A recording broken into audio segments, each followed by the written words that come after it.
Well, as the globe marks World Breastfeeding Week, focus now falls on the benefits of exclusive breastfeeding. Stats SA says this has increased by 7% across South Africa, and 39% of babies under 6 months old are now exclusively breastfed. But public breastfeeding is still considered taboo. Health Minister Aaron Motsoaledi has constantly reiterated that breastfeeding remains the most important intervention any mother can give to their newborn baby. Stasha Jordan is the Executive Director at the South African Breast Milk Reserve, and she joins us now from Limpopo via Skype. Good afternoon, Stasha, and thank you for your time on the SABC News Desk. Good afternoon. Thank you for having me. Stasha, tell us why breastfeeding is the cornerstone of early childhood development. Well, fundamentally, breastfeeding offers optimal nutrition for the newborn. It is specifically designed for the needs of the baby. So if the baby requires a little bit more protein, the mother's milk will be more protein-rich. It is also held as the first vaccine that we give our babies because it offers incredible immunological protection from disease and thus decreasing mortality, morbidity, and malnutrition in our children. I want you to speak to us very quickly of the links between breastfeeding and the current Sustainable Development Goals. Excuse me, I did not hear your question. My apologies. It's all right, Stasha. I'll give it to you again. Speak to us very briefly, or can you elaborate on the links between breastfeeding and the current Sustainable Development Goals? Certainly. We are aiming to reach 50% exclusive breastfeeding by 2025. And this is exclusive breastfeeding at 6 months. This is what all the signatories of the UN Sustainable Development Goals have committed to.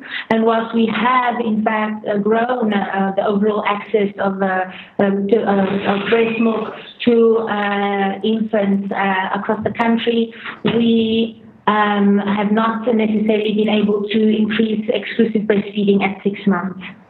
Stasha, I want to quickly say, having breastfed both of my sons exclusively, one of whom was extremely premature, I can personally attest to the benefits of breastfeeding. But many mothers would want to go on breastfeeding beyond 6 months, which is where research shows us there's an actual decline. What are some of the barriers to exclusive breastfeeding, and how can we counter this, especially in our workplaces and recreational areas?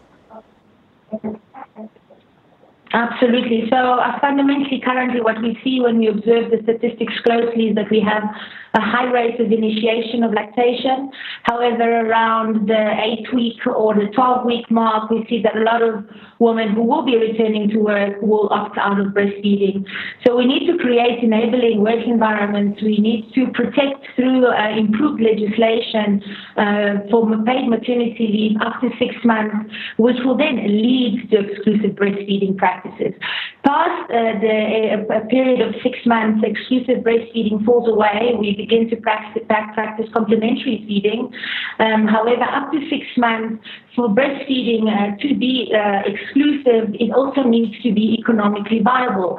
The mother needs to feel included and not ostracized. The workplace needs to become breastfeeding friendly and mother and baby friendly. You know, the Tswana Declaration of Breastfeeding proposes that not only hospitals become mother and baby friendly accredited, but that in fact we make a case for baby friendly communities at large. Stasha, and work environment is a consequence.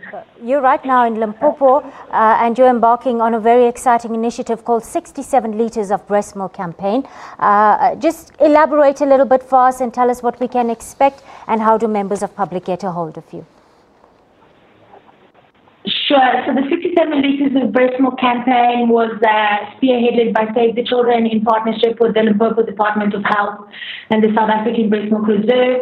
And what we are doing is we're holding a milk drive at Ratambana creche, which is in the Mankweng community, where we will bring together 200 community women, which is far more than 67, but in memory of 67 years of change that Nelson Mandela brought to our country. For Save the Children and for us, every day is Nelson Mandela Day, and we invite mothers to express every day. In this instance, the MEC will be launching the event, and we will see community members. We will talk about the importance of breastfeeding, the importance of exclusive breastfeeding. We will focus on breastfeeding together and coming together in promotion and entertaining breastfeeding together as a community. We will express together, and then we will invite mothers who qualify to donate their breast milk for the children of the Mankweng Hospital Neonatal Intensive Care Unit. Stasha Jordan, Executive... And all of this is happening tomorrow. Yes. Stasha Jordan, Executive Director of the South African Breast Milk Reserve, joining us there via Skype. Thank you so much for sharing your insights with us on the SABC News Desk, and do continue the great work.